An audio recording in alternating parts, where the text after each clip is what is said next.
Now on Fox 14, the city of Joplin holds its Veterans Day parade honoring America's heroes.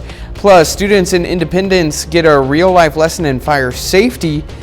And all aboard for a holiday tradition in Joplin, model trains, collectibles, and a bit of local history.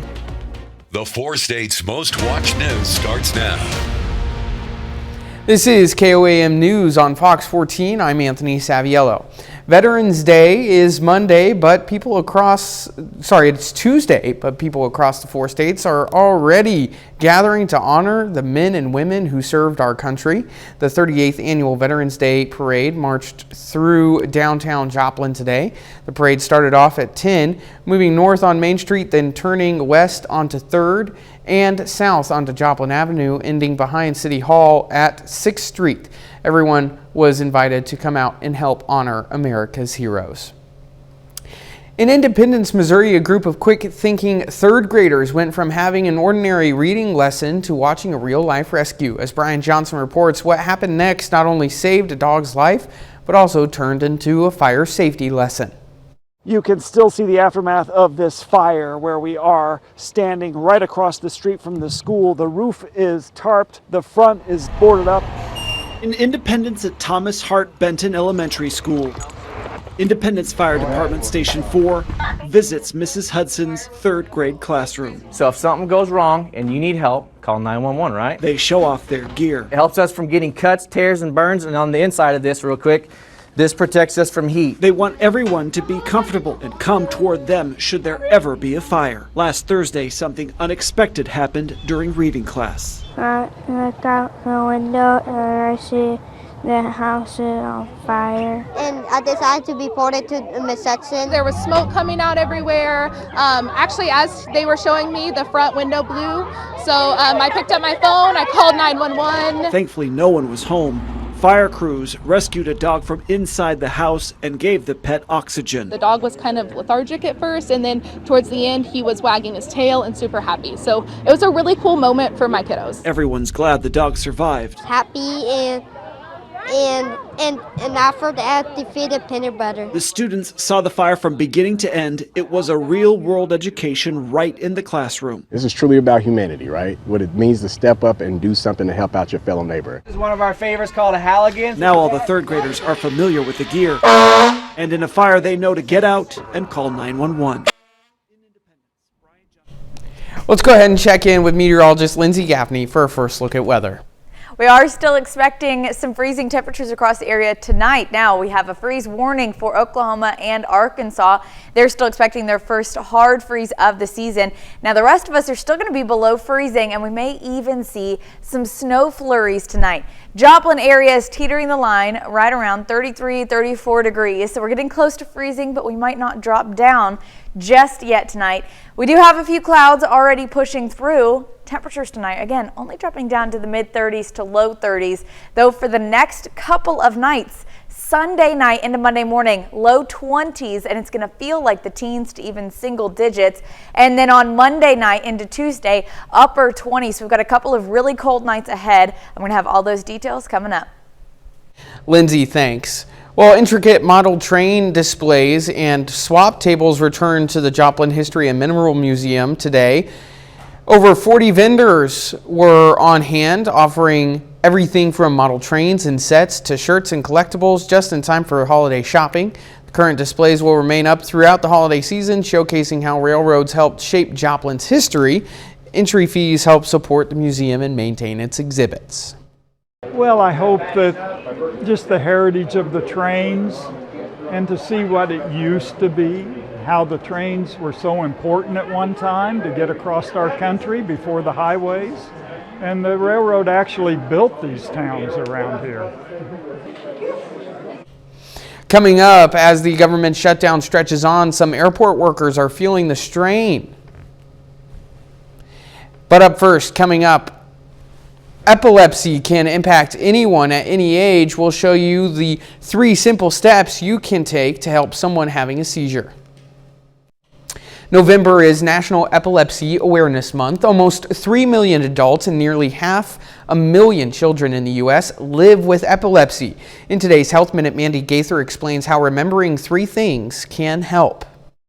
It's a brain disorder that causes recurring unprovoked seizures, and an epilepsy diagnosis can happen to anyone at any age. Many people think of epilepsy as a disease that's akin to an electrical storm in the brain. Dr. Dilip Nair with Cleveland Clinic says that disturbance in the brain's electrical signaling presents as a seizure. It can manifest in different ways in a person with epilepsy. The most common type of seizure people are aware of are the tonic-clonic seizures, or sometimes used to be called the grand mal type seizures, where people can fall and have a stiffening of their body along with jerking movements.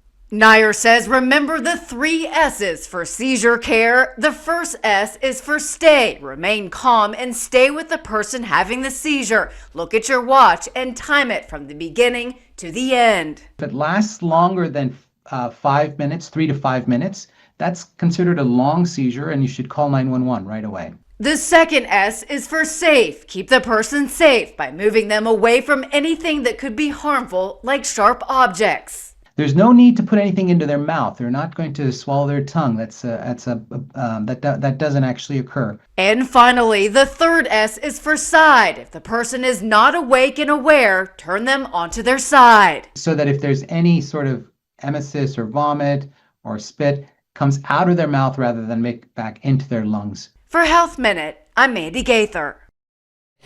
Well, a study finds long-term use of melatonin may be linked to a higher risk of heart failure.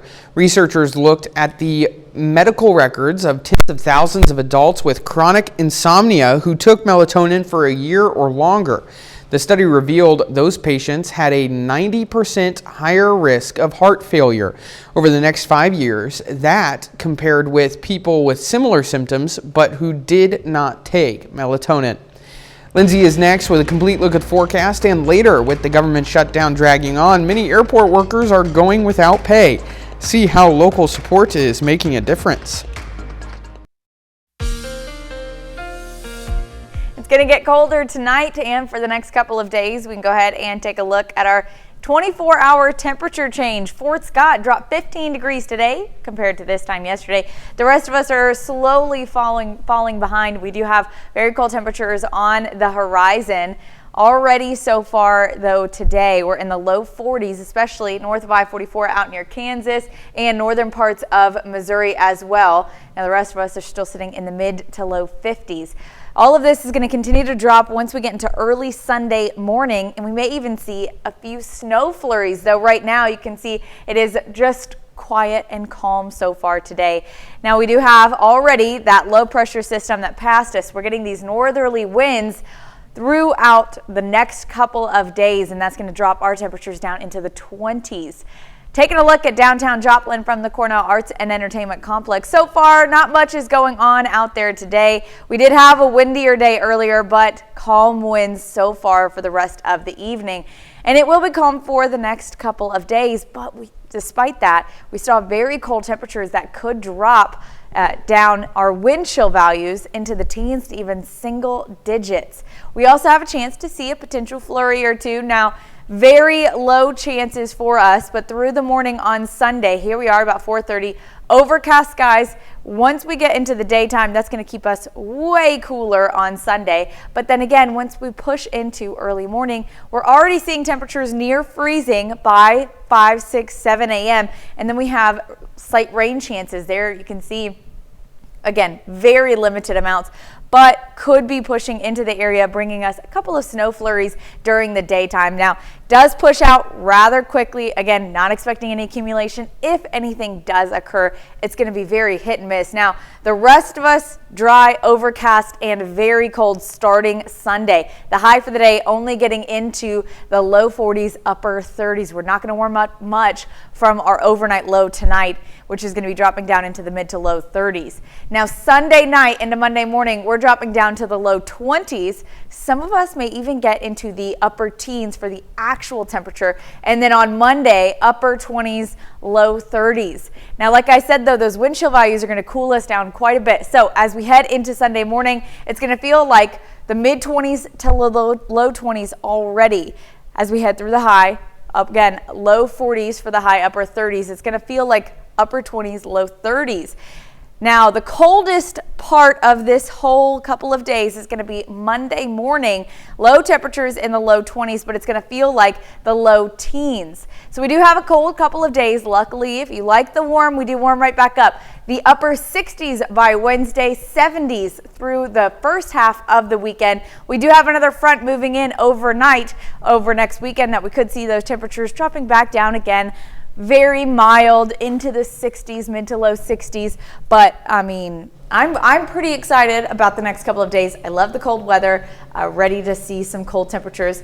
I like that we get this cold and then warm up. So if you like the cold, you get to enjoy the cold. If you like the warm, you still get the warm. I think you're deranged. I might be. I just love the weather. Anything about it. Yeah, fair enough. Thanks, Lindsay. Coming up next, Pitt State and Missouri Southern cross country look to punch their ticket to nationals. And Gorilla football goes for its 8th straight win facing Central Missouri. Ben McLeish has those stories and more up next in sports. Saturday, Saturday, Saturday. You know what that means, folks. It's another week of MIAA football. Gorillas coming off a big win over rival Missouri Southern last week. Early second quarter, still scoreless. PSU in the red zone. Jackson Berry rolls out and finds Luke Nigaman, who dives across the goal line for the score. Gorillas lead 7-0. But the Mules would march right down the field and tie it up on this LeAngelo Bell rush from 2 yards out for the touchdown. Now it's Pitt State's turn to respond. Berry with the give to Zamari Pelode Gary, and he bounces off a defender and cuts to the outside, finding Pater to regain the lead. Opening drive of the second half, game tied at 14. Donovan Amolo throws underneath, but Jordan Rogers cuts the route and picks off the pass, taking it 34 yards for the house call. First offensive play of the half for PSU. It's Pelode Gary again, finding the sideline and showcasing his speed, outrunning everyone for a 67-yard score, his second of the day. Next, Gorillas possession, and on their second offensive play of the half, Berry fakes the pitch and airs it out to Taiwan Atkins Jr., who hauls it in and takes it 71 yards for a touchdown. He had a career-high 142 receiving yards. Fourth quarter, UCM trying to fight back. Amolo with the run, but Stephen Ward lays a huge hit to jar the ball loose. Eli Wilcox recovers and takes it for the second defensive score for the Gorillas as Pitt State dominates in the second half, defeating the Mules 48-35. We made a few adjustments, especially defensively. They came out, they were giving us a lot more empty. Probably than we had anticipated, coming into the game. So I had to make a few halftime adjustments, and guys came out second half and just executed them really well. And then, had a great third quarter, offense, defense, special teams. And, when you can get yourself a 2 or 3 score lead against a high-powered offense like they are going into the fourth quarter, it kind of allows you to kind of then make some other adjustments and just make sure we're keeping the ball in front of us, forcing them to have to sustain drives and just keep time coming off the clock. Missouri Southern heads to Edmonton to take on the reigning MIAA champs. And this one is all Broncos. UCO dominates start to finish, taking down the Lions 44-17. MSSU drops its third straight. The Lions will look to finish the year off strong next week against Washburn. Pitt State and Missouri Southern men's and women's cross-country teams look to punch their ticket to nationals today at the Central Regional Championships, competing against 30 teams from around the region. And the Lady Gorillas do just that, finishing second place in the meet, securing an automatic bid to the national championships next week, their 7th time heading to nationals in the last 8 seasons. Meanwhile, the men fall 1 spot out of that automatic bid range, finishing 4th place, the Lions coming in 8th. Well, let's head indoors where Missouri Southern Volleyball hosts Missouri Western in an MIAA matchup. Lions looking to snap their 2-game losing skid facing the Griffins. First set, MSSU starting off strong. Tiana Simmons gets the kill here to give the Lions an 11-9 lead. End of the set, both teams now tied at 23. Alana Mosh reaches up and slams it down for the kill. Gives it set point for Southern. The Lions would waste no time. Emma Brazil and Fernanda Marancio blocked the Griffin attack to secure set number 1. The Missouri Western would storm back to take the next 3 sets and the win. Yeah, it's good to see, you know, our teams doing well, especially PSU. The Gorillas coming out on top football today and making big plays while they're at it too. It was certainly an explosive day. Lots of big plays on the offensive and defensive side. 100%. Pitt State is now 1 game away from becoming MIAA champions and possibly even doing some more in the postseason. It's going to be a huge game next week versus Northwest Missouri in Kansas City, the home of Sporting Kansas City, that stadium. Yeah. Well, speaking of Kansas City, NFL football next week. KC has a bye week. You know, our Kansas City Chiefs, they're not looking too hot. So what do you think they need to do to kind of turn their season around and get started? Well, I think it's going to all start next week against the Broncos. Yeah. The Broncos have a 3-game lead on them, and the Chiefs play them twice yet. If they can steal that win in Denver, that'll be a great start to turning it around. 100%. We'll be right back. An airport in Syracuse, New York has not been impacted by the federal government shutdown, but its workers have. To help them out, Hannah Devaney tells us the airport authority decided to hold a food drive this week. More than a month into the government shutdown, that's weeks without pay for workers at Syracuse Hancock International. We have a lot of dedicated employees in the federal space, and without them, this airport doesn't operate. The Syracuse Regional Airport Authority has set up a food drive for airport workers in need, and the community is stepping up. When I saw the board that says donation drop-off, my beliefs tells me to take part, to donate at least whatever I can to whoever needs it. Some showed up with gift cards for groceries. Others showed up with bags. I feel like I'm doing my part to support federal workers and who through no fault of their own are suffering. The drive started Tuesday, and so far turnout has been overwhelming. Been talking to a lot of the TSA agents that are here in terminal, our FAA partners, the 174th, and some of them, it's brought them to tears with the support that they've seen from the community and the outreach. That's been our time for tonight. Thank you so much for joining us and making us a part of your weekend. We'll see you tomorrow. Have a great night.